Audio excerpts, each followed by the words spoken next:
Hi people, I'm Ricardo. I have been doing this kind of content in my Portuguese language channel for the last 3 years. I will start doing it in English here on this channel, so stay tuned and subscribe the channel if you like this kind of content. Basically, I talk about international politics and I try to bring my point of view, my outlook, a different way of seeing things, or at least my own way of seeing this complexity of international relations at this critical point in time which we live in. So this week has brought us many things again. It has been like this for the last 1 year since the Russian invasion of Ukraine. But right now, I think we are reaching a point that it will have to change something here very quickly. If you see, I try to look at this at every angle possible, every perspective, and I cannot see no good coming out of it. Basically, from one part and the other, the Russians and the NATO, I think they really don't know what they are doing. Last night there is this one guy, Prigozhin from the Wagner company, complaining about the lack of ammunition for his troops. This is not the first time he tells this, and many people say that this is Western propaganda, but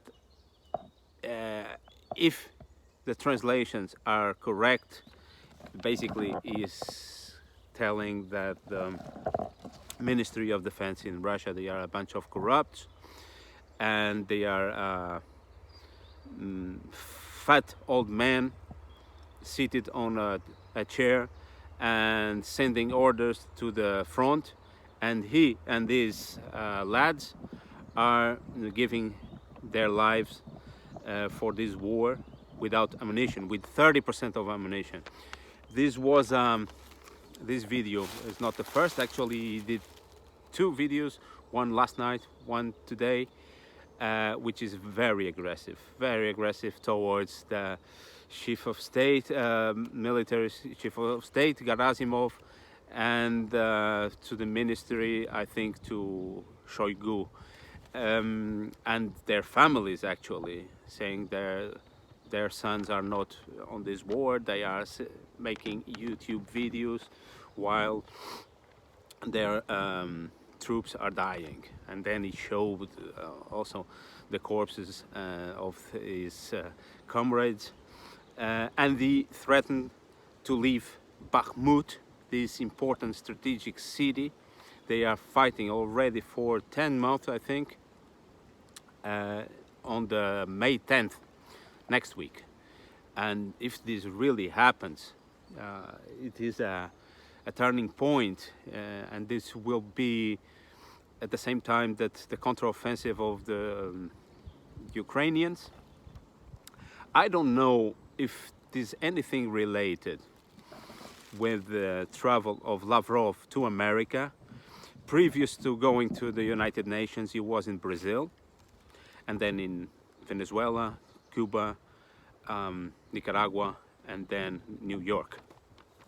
But as I read, he was supposed to meet Lula, but Lula was in China at that time, and then in Dubai, then in Portugal, and in Spain. So they don't met. But I suspect that Lavrov wanted someone to supply ammunition for them. They have not these capacities, and China is not supplying weapons to Russia, any kind of weapons. So this is the point that is a big question mark. What will happen in the next 2 weeks, 3 weeks, from the next week on, actually, because if the Ukrainians, if this Wagner group leaves Bakhmut, the Ukrainians will take Bakhmut, and then they will They will jump into the Donbass, Donetsk, and all the other republics, and they will try to reconquer Crimea. And in the meantime, the Europeans, this nice woman von der Leyen, to nobody elect her, said that we are, basically she said that with other words, in Europe, European Union, we the 27 are entering in a economic war, I mean economy war. So they are now putting 1 billion euros in ammunition, in military support to Ukraine.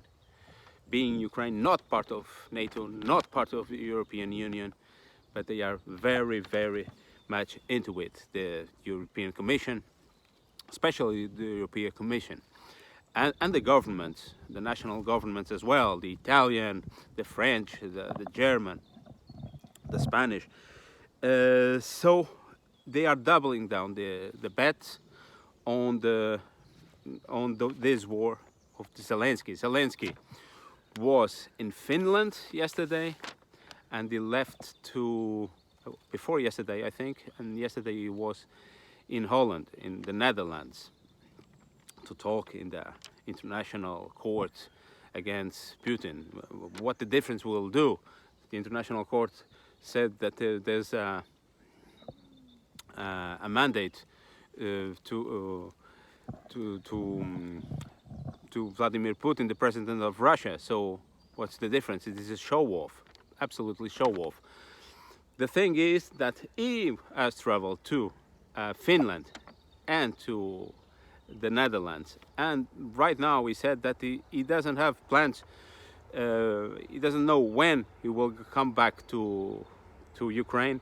At the same time, that there was an attempt to kill President Putin, or at least that's what they said in the Kremlin, with this attack on the dome of the Kremlin with the drone before yesterday. At the same time, Zelensky was in Finland, that has joined NATO right now, last week. So it's a lot of coincidence in times and places, and something will happen. I'm sure in the next 1, 2, 3 weeks, something will happen to one of these. I mean, there's an attempt to kill Putin, or at least something that looks like it. There's Zelensky going somewhere, so he's basically fleeing the country. Zelensky is also in. It could be that the Americans don't want to support Zelensky anymore, so they can do anything. And there is this lack of ammunition from one part, from the Russians. From other part, there's a lot of information that contradicts it, that the Ukrainians also don't have these capacities, nor ammunition, nor weapons, even with the support of European Union and the United States. But we are reaching a point that something will change very fast, I suppose. Zelensky will come here to Germany, or at least they say it. They announced next week. So that's why I see this very strange. No, the guy is not in Ukraine. Now he's coming to Germany to receive a prize, the Charlesmagne prize, which is a European prize for peace and for understanding, and it's basically a French German thing. And there was this something very interesting, very important what's happening here in Germany as well. The government is it's a disaster, basically. These Greens and the Liberals and these a chancellor that it looks like he wants to please everyone, and he has no character. What happened here with Nord Stream? They don't investigate. There was something on the news last week from Die Welt very important newspaper, together with the ARD, the number one news channel from the state television, made a report on the surveillance that the Americans are doing to the defense of Germany. And this government doesn't do nothing, doesn't say nothing. They just obey to the transatlantic, whatever that means, transatlantic rule-based order, all these kind of things that this and the European Union. These things that mean a lot and doesn't mean anything at the end, because we still live in the state-based international relations, from state to state. That's it, at the end of the day, what counts. And Germany is not there anymore. Is just they are waiting. Is in the modus of self-control, something like that. And there was, now they are persecuting the ex-prime minister, the chancellor, Gerhard Schröder, because Gerhard Schröder is friends with Vladimir Putin. Everybody knows this. They have a close relationship, and he could be, and he can be, and he is, in fact, a very good counterpart for understanding between Russia and Germany in these so difficult times, for the diplomacy between the two countries. And they are persecuting him here in Germany legally. They will. They said the government, I think the Justice Department or the administration said that they will take his room. He as ex-prime minister, he has some commodities. He has a room in the Bundestag. And he has some people and equipment, all, Frau Merkel, all the ex-prime minister, chancellor have these rights. And they are taking it because he is friends with Putin. This is a joke. This is absolutely a joke, but this is real. That is the point that we are living now in Germany. And because he wants to be a diplomatic asset for Germany, to see how serious has everything become in this country and Europe, here, side to side with nuclear power, with 7,000 nukes. I mean, this is a joke that has become, and there was this the deputy of the Linke, the left, Sarah Wagenknecht. She's now the most popular politician, excluding the president of Bavaria, but that is only locally. Germany-wide, she is the most popular, and she comes from the left, and she is most popular on the extreme right. I mean, the right, the populist right, the AfD, Alternative für Deutschland. And she came today and said this is very not the thing to do, to give the prize of the Charlesmagne to Zelensky, because he's not seeking peace. He wants to win the war. And this prize is not meant to reward someone who wants war. All the opposite is for peace. That's the purpose of this prize, which is a very, even the name is a very German and French thing, because all the beginning of Germany was through Charlesmagne in the eastern France, western Germany, what is Germany today. And we are seeing this actually in the symbolic terms, this axis of the European, Western European, anti-Russian, anti-Orthodox. It's a civilizational misunderstanding between Europeans, because Russia is European. I'm reading a book I have started last week. I'm in the preface still, but it's very, very, very interesting. The book is already 100 years old, from Oswald Spengler, very important philosopher from the Weimar Republic, the nationalist area of the Weimar Republic, from the aftermath of the First World War, before the previous to Second World War, and it calls it in English Prussianism and Socialism. I'm still on the preface, but it talks exactly about these relations between Germany, Prussia, Russia, Poland, Ukraine, Belarus. Let's see, when I'm finished, I will tell you what I have read. For now, we are seeing this. In the meantime, the central bank, European Central Bank, Christine Lagarde, has risen the interest rates again, following the steps of the Americans who did the day before. The Americans are already by 5.5% or something like that. At the end of the year, there will be 6% or more.